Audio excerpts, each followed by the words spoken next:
Hello friends, आप सभी का स्वागत है हमारे चैनल नॉलेज फॉरएवर में। आज है 12 अप्रैल 2022 और हम आज के सभी इम्पॉर्टेंट करंट अफेयर्स को इस वीडियो में डिस्कस करेंगे। हर क्वेश्चन में आने वाले इम्पॉर्टेंट पॉइंट्स पर भी डिटेल में बात होगी। फ्रेंड्स, इस वीडियो की पीडीएफ का लिंक और साथ ही इस वीडियो की ऑडियो फाइल का लिंक आपको डिस्क्रिप्शन बॉक्स में मिल जाएगा। दोस्तों, मेरा नाम है मोहित कुमार। आइए शुरू करते हैं आज के सभी important current affairs. Question number 1, हाल ही में किस वयोवृद्ध बंगाली लेखक ने प्रतिष्ठित ओ हेनरी पुरस्कार जीता है? अमर मित्रा, समरेंद्र सेनगुप्ता, तारापदो राय या शरत कुमार मुखोपाध्याय? इसका सही आंसर है option A, Amar Mitra. O Henry पुरस्कार की बात कर लेते हैं फ्रेंड्स। यह पुरस्कार पहली बार 1918 में दिया गया और society of arts and sciences द्वारा वित्त पोषित किया गया था। ओ हेनरी पुरस्कार एक वार्षिक अमेरिकी पुरस्कार है जो असाधारण योग्यता की लघु कथाओं को दिया जाता है। इस पुरस्कार का नाम अमेरिकी लघु कथा लेखक ओ हेनरी के नाम पर रखा गया। यह लघु कथाएं अमेरिका और कनाडा की पत्रिकाओं में प्रकाशित वर्ष की 20 सर्वश्रेष्ठ कहानियों का वार्षिक संग्रह होता है। अब हम अमर मित्रा के बारे में बात कर लेते हैं। वयोवृद्ध बंगाली लेखक अमर मित्रा को 45 साल पहले लिखी गई एक छोटी कहानी गांव बरो, जो कि एक बंगाली लघु कथा है, इसके लिए ओ हेनरी पुरस्कार से सम्मानित किया गया है। अमर मित्रा का जन्म कोलकाता में हुआ था और वह बंगाली साहित्य के एक जाने माने लेखक हैं और अमर मित्रा जी को साल 2006 में साहित्य अकादमी पुरस्कार से भी सम्मानित किया जा चुका है।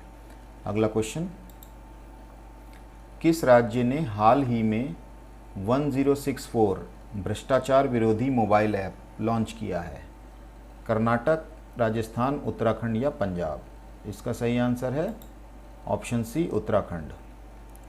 तो इम्पॉर्टेंट पॉइंट्स डिस्कस कर लेते हैं फ्रेंड्स। उत्तराखंड के मुख्यमंत्री पुष्कर सिंह धामी ने 1064 भ्रष्टाचार विरोधी मोबाइल ऐप लॉन्च किया है। इस मोबाइल ऐप को सतर्कता विभाग उत्तराखंड द्वारा विकसित किया गया है। यह नागरिकों को भ्रष्टाचार से संबंधित शिकायतों को सीधे अधिकारियों के पास दर्ज कराने में मदद करता है। उत्तराखंड के कुछ करंट अफेयर्स देख लेते हैं। उत्तराखंड के राज्यपाल गुरमीत सिंह हैं। उत्तराखंड में देश का पहला HCI technology state data centre खुला है।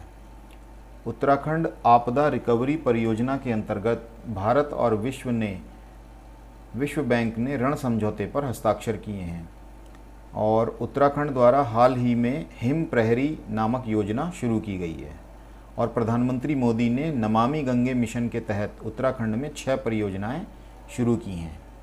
आइए बढ़ते हैं क्वेश्चन नंबर 3 की ओर। किस राज्य की कांगड़ा चाय को यूरोपीय आयोग से जल्द ही GI टैग मिलने वाला है? असम, हिमाचल प्रदेश, पश्चिम बंगाल या फिर कर्नाटक? सही आंसर है ऑप्शन बी, हिमाचल प्रदेश।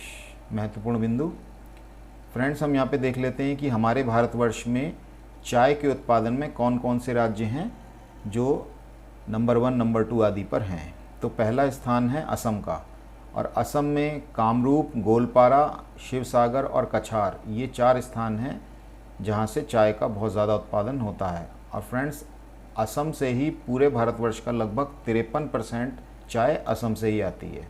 दूसरा स्थान चाय के उत्पादन में है पश्चिम बंगाल का।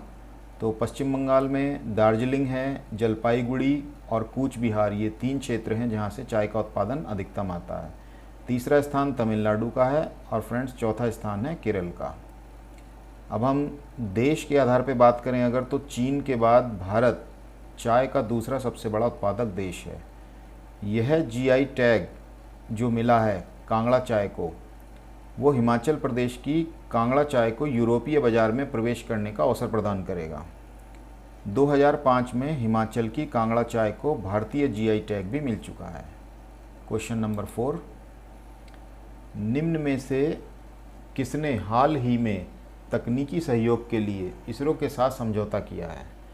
भारतीय प्रतिभूति और विनिमय बोर्ड, भारतीय बीमा नियामक और विकास प्राधिकरण, पेंशन फंड नियामक एवं विकास प्राधिकरण भारतीय विशिष्ट पहचान प्राधिकरण। इसका सही आंसर है ऑप्शन डी, भारतीय विशिष्ट पहचान प्राधिकरण। महत्वपूर्ण बिंदु, भारतीय विशिष्ट पहचान प्राधिकरण यानी कि unique identification authority of India UIDAI, इसने तकनीकी सहयोग के लिए राष्ट्रीय remote sensing centre, national remote sensing centre ISRO Hyderabad के साथ एक समझौता ज्ञापन पर हस्ताक्षर किए हैं। ये जो NRSC है ये भारत में आधार केंद्रों के बारे में जानकारी और स्थान प्रदान करने के लिए भुवन आधार पोर्टल विकसित करेगा। ISRO की कुछ जानकारी ले लेते हैं। भारतीय अंतरिक्ष अनुसंधान संगठन ISRO, इसका मुख्यालय बेंगलुरु में है।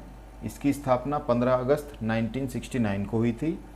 ISRO का आदर्श वाक्य मानव जाति की सेवा में अंतरिक्ष प्रौद्योगिकी है और ISRO की सहयोगी कंपनी विक्रम साराभाई अंतरिक्ष केंद्र है।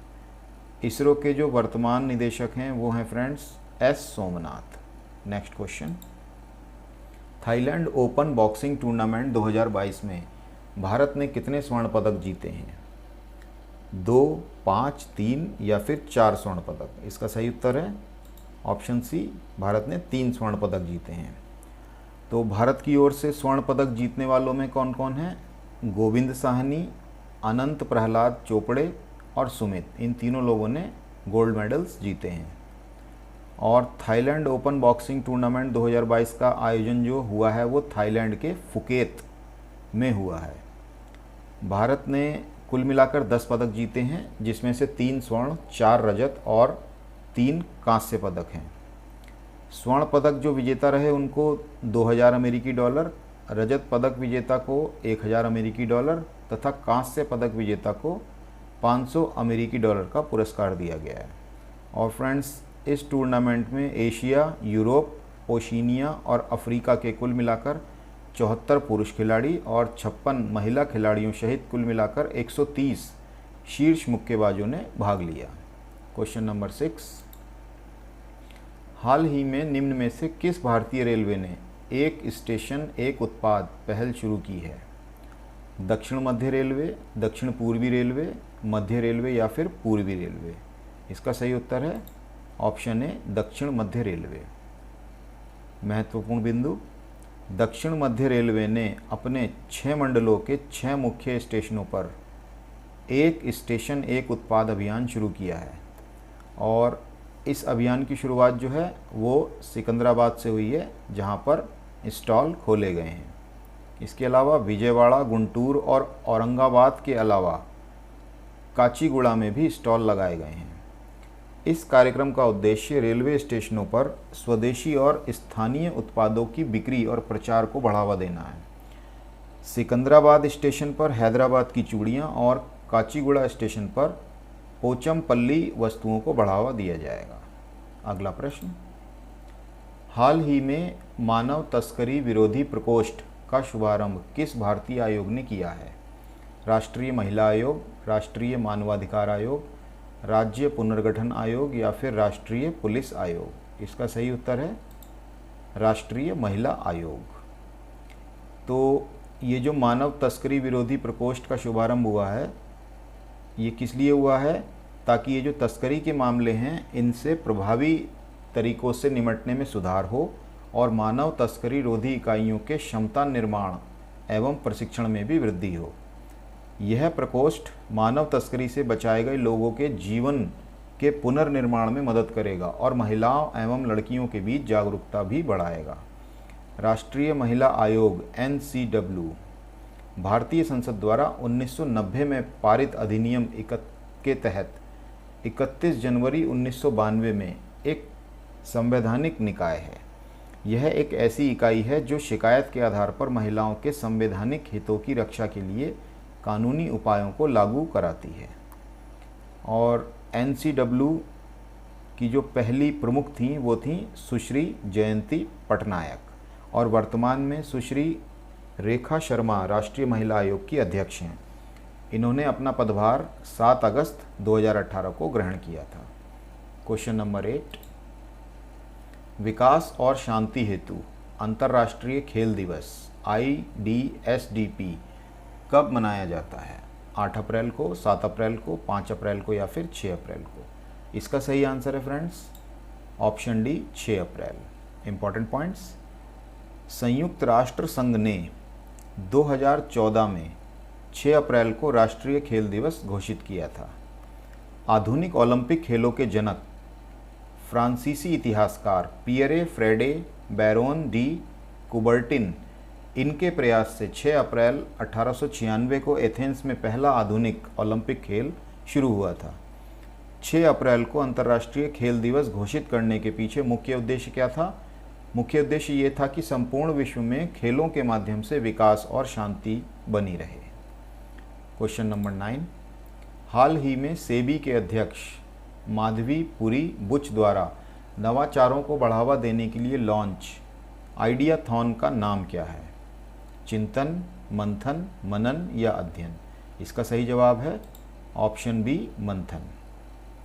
तो फ्रेंड्स, ये प्रतिभूति बाजार में नवाचारों को बढ़ावा देने के लिए सेबी जो संस्था है उसने मंथन नाम से एक आइडियाथॉन लॉन्च किया है।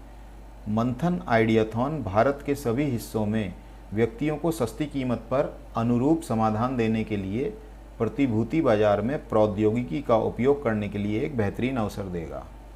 आइए जान लेते हैं सेबी अर्थात भारतीय प्रतिभूति और विनिमय बोर्ड के बारे में।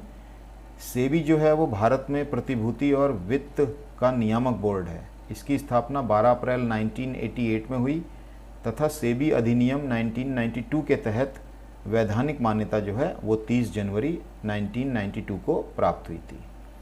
क्वेश्चन नंबर 10, हाल ही में आंध्र प्रदेश ने अपना पहला शी ऑटो स्टैंड किस शहर में स्थापित किया है? तिरुपति में, विजयवाड़ा में, काकीनाडा में या विशाखापट्टनम में? इसका सही आंसर है ऑप्शन ए तिरुपति में। महिलाओं और छात्राओं को सुरक्षित परिवहन प्रदान करने के लिए आंध्र प्रदेश में तिरुपति के चित्तूर में पुलिस ने 3 शी ऑटो स्टैंड स्थापित किए हैं। इनका प्रयोग फ्रेंड्स महिलाएं और छात्राएं यानी कि लेडीज़ ही कर सकती हैं। यह 3 she auto stand RTC bus stand और दूसरा महिला विश्वविद्यालय और तीसरा जो है रुइयां अस्पताल पर स्थापित किए गए हैं। इस तरह के महिलाओं के लिए विशेष ऑटो स्टैंड स्थापित करने वाला तिरुपति आंध्र प्रदेश राज्य का पहला शहर बन गया है। आइए बढ़ते हैं अगले प्रश्न की ओर। क्वेश्चन नंबर 11, पाठ्योत्तर गतिविधियों को बढ़ावा देने के लिए किस राज्य या केंद्र शासित प्रदेश ने सरकारी स्कूलों में हॉबी हब स्थापित किए हैं? हरियाणा ने, राजस्थान ने, दिल्ली ने या फिर उत्तर प्रदेश ने? सही जवाब है ऑप्शन सी दिल्ली। दिल्ली सरकार ने पाठ्योत्तर गतिविधियों को बढ़ावा देने के लिए, पाठ्योत्तर गतिविधियों का तात्पर्य यहाँ पे ये फ्रेंड्स कि अपने जो हमारा कुरिकुलम और जो एकेडमिक पाठ्यक्रम होता है उसके अलावा और जो एक्टिविटीज़ होती हैं सीखने की, तो उसके बारे में है। तो ये काम करने के लिए हॉबी हब स्थापित किए गए हैं। यह प्रोजेक्ट सिंगल शिफ्ट सरकारी स्कूल में लागू होगा। इस नए शैक्षणिक सत्र के दौरान स्कूल के बाद के समय में नृत्य है, संगीत, कला और शिल्प गतिविधियों के साथ हॉबी हब स्थापित करने की परियोजना पर कार्य चल रहा है। स्कूलों द्वारा चुने गए क्षेत्रों में मुक्त प्रशिक्षण देने के लिए निजी एकेडमीज़ और व्यक्तियों और गैर सरकारी संगठनों की सहायता ली जाएगी। अगला प्रश्न, अंतर्राष्ट्रीय अंतरात्मा दिवस कब मनाया जाता है? 7 अप्रैल को, 6 अप्रैल को, 5 अप्रैल को या फिर 8 अप्रैल को? सही जवाब है ऑप्शन सी 5 अप्रैल को। तो 5 अप्रैल को फ्रेंड्स अंतर्राष्ट्रीय अंतरात्मा दिवस मनाया जाता है। आइए अप्रैल महीने के कुछ और महत्वपूर्ण दिवसों की सूची को देख लेते हैं। 1 अप्रैल को अप्रैल फूल दिवस और ओडिशा दिवस मनाया जाता है। 4 अप्रैल को अंतर्राष्ट्रीय खाद्यान्न जागरूकता दिवस। 5 अप्रैल को राष्ट्रीय समुद्री दिवस। 9 अप्रैल को CRPF वीरता दिवस। 10 अप्रैल को विश्व होम्योपैथी दिवस मनाया जाता है। 14 अप्रैल को डॉक्टर भीमराव अंबेडकर जयंती और राष्ट्रीय अग्निशमन सेना दिवस। 19 अप्रैल को विश्व लीवर दिवस। 21 अप्रैल को सिविल सेना दिवस। 23 अप्रैल को विश्व पुस्तक और कॉपीराइट दिवस और फ्रेंड्स 28 अप्रैल को श्रमिक दिवस और विश्व पशु चिकित्सा दिवस मनाया जाता है। Next question, Bharat America 2+2 summit कब से शुरू होने जा रहा है? 15 अप्रैल से, 11 अप्रैल से, 13 अप्रैल से या फिर 12 अप्रैल से? सही जवाब है ऑप्शन बी, ये 11 अप्रैल से शुरू होने जा रहा है। 11 से 12 अप्रैल तक चलने वाली 2 दिवसीय भारत अमेरिका 2+2 समिट भारत और अमेरिका के बीच होने वाली चौथी समिट होगी। भारत के विदेश मंत्री एस जयशंकर और रक्षा मंत्री राजनाथ सिंह इस वार्ता के दौरान भारतीय प्रतिनिधिमंडल का नेतृत्व करेंगे। इस वार्ता के दौरान दोनों पक्षों के बीच महत्वपूर्ण क्षेत्रीय और अंतर्राष्ट्रीय मुद्दों के साथ साथ हाल फिलहाल में चल रहे रूस यूक्रेन संकट पर भी वार्तालाप होगी। क्वेश्चन नंबर 14, हाल ही में भारत के किस बैंक ने सकारात्मक वेतन प्रणाली को लागू कर दिया है? स्टेट बैंक ने, बैंक ऑफ महाराष्ट्र ने, कैनरा बैंक ने या फिर पंजाब नेशनल बैंक ने? सही आंसर है option D, Punjab national bank. तो ये सकारात्मक वेतन प्रणाली क्या है? तो इसके अंतर्गत पीएनबी ने 10 लाख रुपए के चेक के भुगतान के लिए सकारात्मक वेतन प्रणाली को लागू किया है। यह प्रणाली 180 मिलियन से अधिक ग्राहकों को सुरक्षा खतरों से बचाने के लिए कार्य करेगी।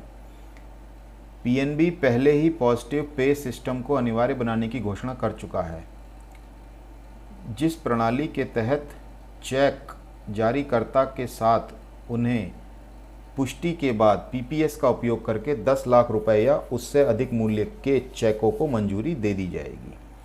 आइए जान लेते हैं पंजाब नेशनल बैंक के बारे में। पीएनबी एक भारतीय राष्ट्रीयकृत बैंक है और इसकी स्थापना मई 1894 में हुई थी। काफ़ी पुराना बैंक है फ्रेंड्स। बैंक का मुख्यालय है नई दिल्ली में और यह बैंक वित्त मंत्रालय भारत सरकार के पूर्ण स्वामित्व में है। पीएनबी के 180 मिलियन से अधिक ग्राहक हैं। इसकी शाखाओं की संख्या 12,248 है और पीएनबी के 13,000 से अधिक एटीएम हैं। आइए बढ़ते हैं आज की वीडियो के लास्ट क्वेश्चन की ओर। क्वेश्चन नंबर 15, हाल ही में भारत के पहले 100% महिला स्वामित्व वाले औद्योगिक पार्क का उद्घाटन कहाँ किया गया है? हैदराबाद में, जयपुर में, चेन्नई में या अम्बाला में? सही आंसर है फ्रेंड्स ऑप्शन ए, हैदराबाद में। तो ये जो औद्योगिक पार्क है इसको तेलंगाना राज्य के हैदराबाद में फिक्की लेडीज़ ऑर्गेनाइजेशन द्वारा बढ़ावा दिया गया है। राज्य सरकार के सहयोग से एफएलओ में 25 इकाइयाँ शामिल हैं जो हरित श्रेणी के 16 विभिन्न क्षेत्रों का प्रतिनिधित्व करती हैं। और ये जो औद्योगिक पार्क है फ्रेंड्स, ये पूरी तरह से महिलाओं के स्वामित्व और नियंत्रण में है। तो फ्रेंड्स, इसी के साथ मैं वीडियो यहीं पे समाप्त करता हूँ। अगर आपको ये वीडियो अच्छी लगी हो, इसमें दिया हुआ कंटेंट आपके लिए कुछ हेल्पफुल हो, तो वीडियो को लाइक, शेयर और सब्सक्राइब करना ना भूलें। आप सभी व्यूवर्स का बहुत बहुत धन्यवाद।